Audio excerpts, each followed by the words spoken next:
This was a backpacking trip of a lifetime. Breathtaking views, water everywhere supporting unique fauna and flora, and yes, we came across a very large black bear. The team was a little nervous as we approached the start of the trail and the adventure that awaited us, as only 200 to 250 people a year complete the whole 100-mile trail. Due to the difficulty of getting a permit, but also the length of the trail, the amount of elevation change, which is 30,000 feet, and the ever-changing weather conditions. So the weather just got a little iffy. Rain, wind, and cold. Great combo, but still beautiful.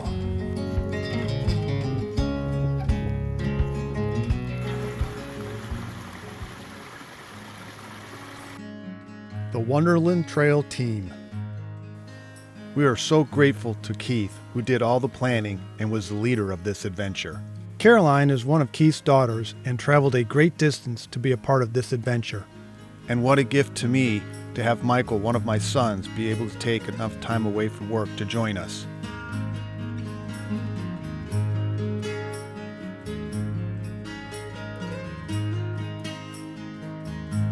Day one had lakes, waterfalls, and allowed us to finally test the strength of our legs and how well we would handle the weight of our packs.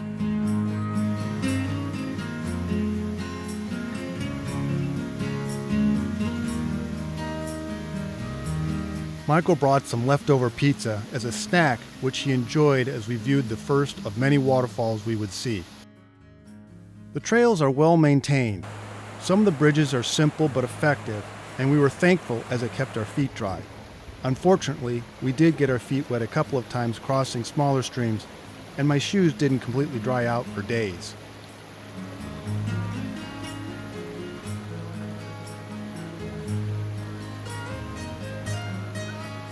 Mount Rainier was in view for almost the whole trip due to good weather. As we stepped into the old-growth forest and paralleled the river, I realized we were downwind, and the noise of the river would conceal us from wildlife. It wasn't long until Michael, who was leading, spooked an elk. It ran back across the river and paused long enough for us all to get a good look at this magnificent animal before it disappeared into the forest. Day one's been awesome. Woo! Most of the camping areas are small, accommodating only 4 small groups like ours and 1 group site. Day 3, 10 miles, 4,000 feet of elevation gain. Not gonna be an easy day.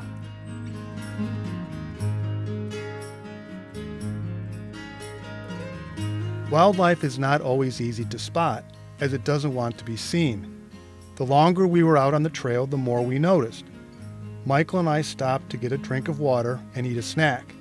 As we sat by the trail, Michael noticed a bird, and I recognized it as a gray jay, also known as a camp robber. I wanted to get a picture, and as I did, Michael mentioned there were 2 other birds, and they were getting closer.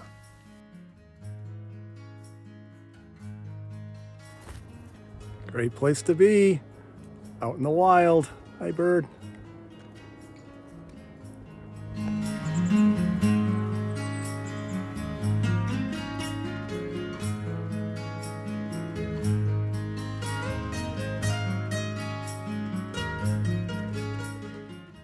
I was recently having a conversation with a new subscriber, Antonio, and I was kind of complaining that I was slow at this, I didn't produce enough content.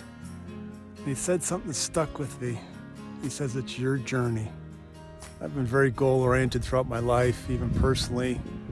How fast, how far. Adventures like this teach you to just enjoy the moments. If you don't enjoy those moments, it's just like Mount Rainier, it's gone. Being in this old-growth forest, just breathtaking.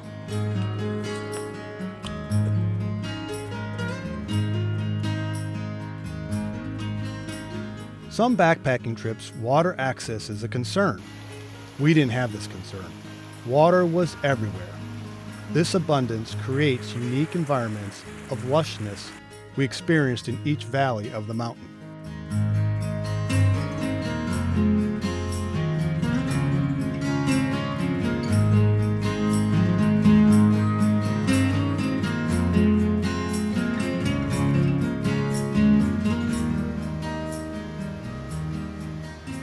It was a shock to come across such a spectacular bridge in the middle of the wilderness. We crossed 2 of these bridges on the route. These suspension bridges recommend only 1 person at a time as they are very bouncy. The broken and missing slats were a little concerning.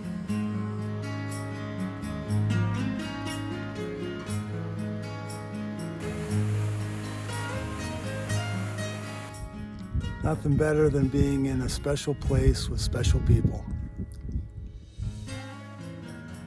What to bring to eat is always a challenge, as you want it to be as light as possible, calorie dense, and appetizing.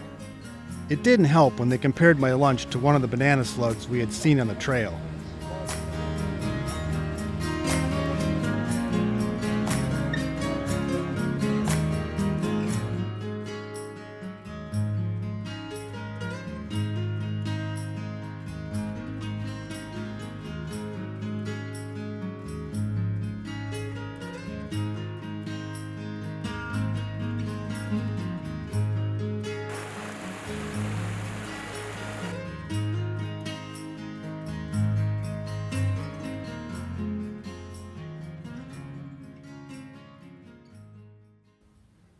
Let the group get in front of me a little bit so I could just enjoy the quiet.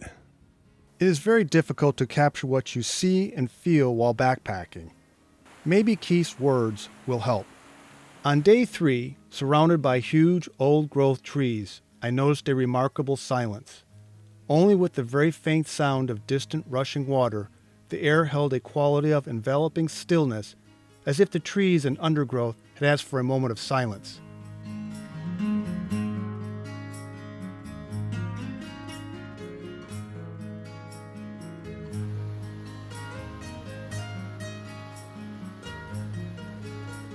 It was day 7, but we hadn't seen a bear. There were a wide variety of berries everywhere, which we knew the bears ate. Keith introduced us to the Oregon grape, which is edible, but warned us not to eat more than a couple, as they will cause digestion issues. I ate only 1. We were on Skyscraper Peak enjoying the morning, taking it all in, when we identified a bear in a meadow about a mile away. The trail would take us close, but as we arrived, it seemed the bear had disappeared. Then, Michael quietly announced to the group, "Bear." The bear was grazing and knew we were nearby, but didn't seem to care. I waited for the bear to look up, and in that moment was able to capture a couple pictures of his face before he went back to grazing. An experience of a lifetime.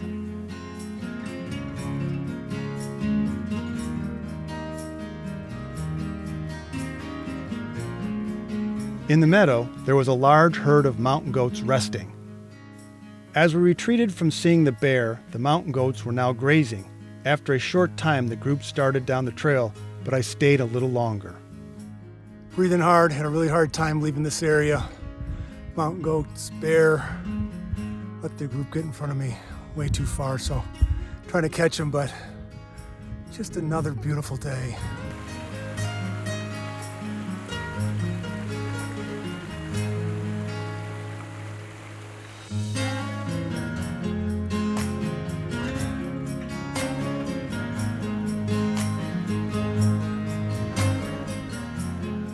Beautiful morning, day 8.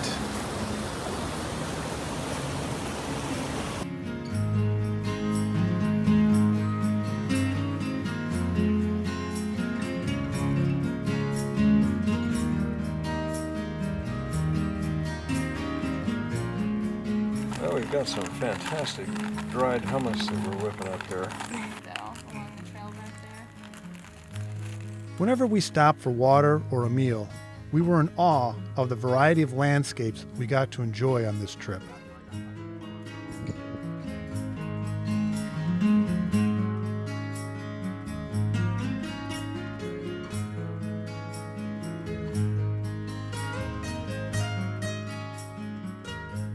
The mornings were cold, and Caroline saw the snake waiting on a log for the sun to come up and provide needed warmth. The snake didn't move and was still waiting for the sun to come up as we moved down the trail. we noticed some bees and butterflies who were sleeping, waiting for the sun to provide warmth. The big trees and the big animals are really cool, but the microclimates on the forest floor are what amazed me. The mushrooms, the fungi, little ferns, lichen, very cool.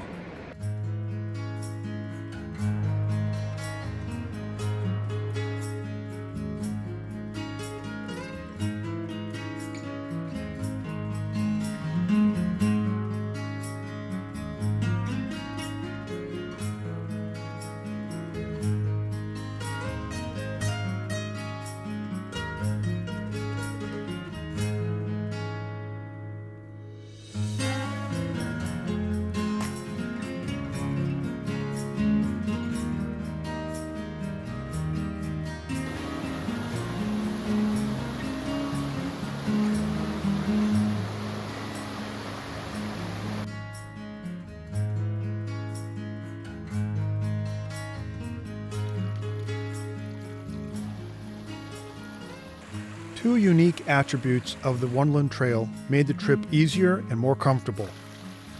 We were able to pre-position food at 3 locations along the route in buckets.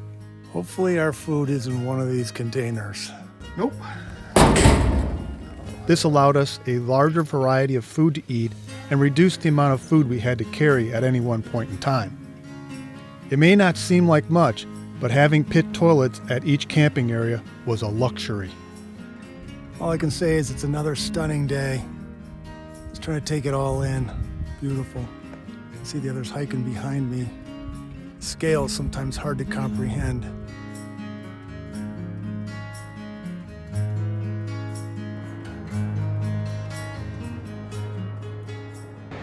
So that's the Carbon Glacier there with Mount Rainier in the background.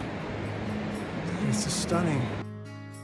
We saw lots of glaciers. The size of these ice fields is grand beyond belief, and the rivers of water they generated from melting is impressive.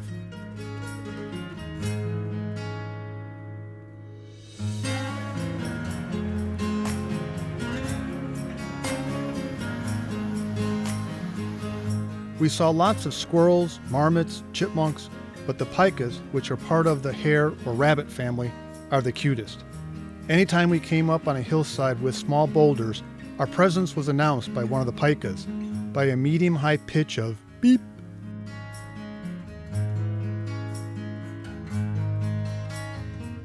On the 9th day, we learned there was a storm moving in the next afternoon, and we decided we would combine day 10 and the half day on 11 to exit the trail one day early. We were up early the next morning. The stream we needed to cross normally has a log bridge, but the Park Service was starting to decommission the infrastructure for the winter. 2 weeks after we completed the trip, the first snowfall fell and the road started to be closed.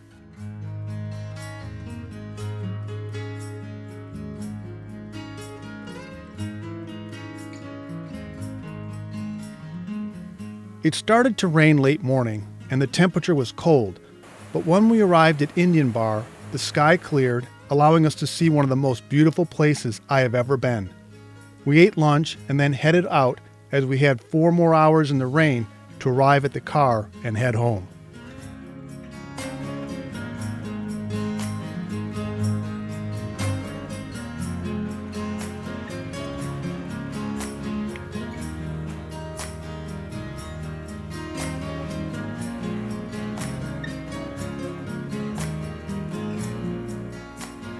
I hope you enjoyed this trip, and I look forward to seeing you on our next adventure.